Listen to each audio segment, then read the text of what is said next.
Hi everybody and welcome back to our channel. In this video, we are going to learn how to cancel a Shein order.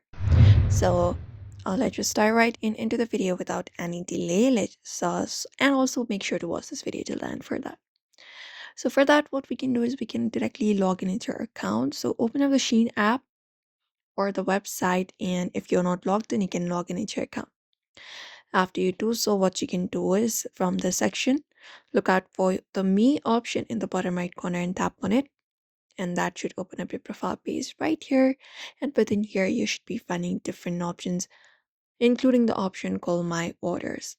So you can find the option for unpaid, processing, shipped, review, etc.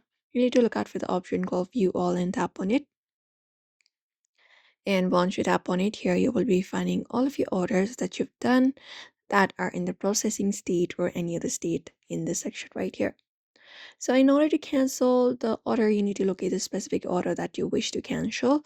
So then the section right here, unpaid and processing, is where you usually find your order that can be canceled.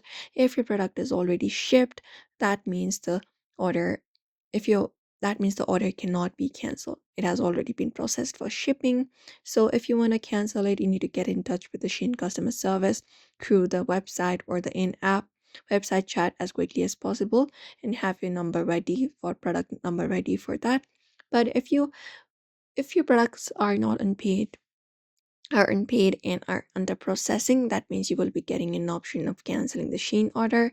So you can tap on the specific product that you want to cancel and basically go ahead and confirm and follow the on-screen prompts to cancel the order, confirm the cancellation, and that way your Shein order will be canceled, and that's it. So therefore, everybody, if you want to cancel your order on Shein, this is a method you can follow up. So do not forget to give this video a like and also subscribe for more tips and tutorials.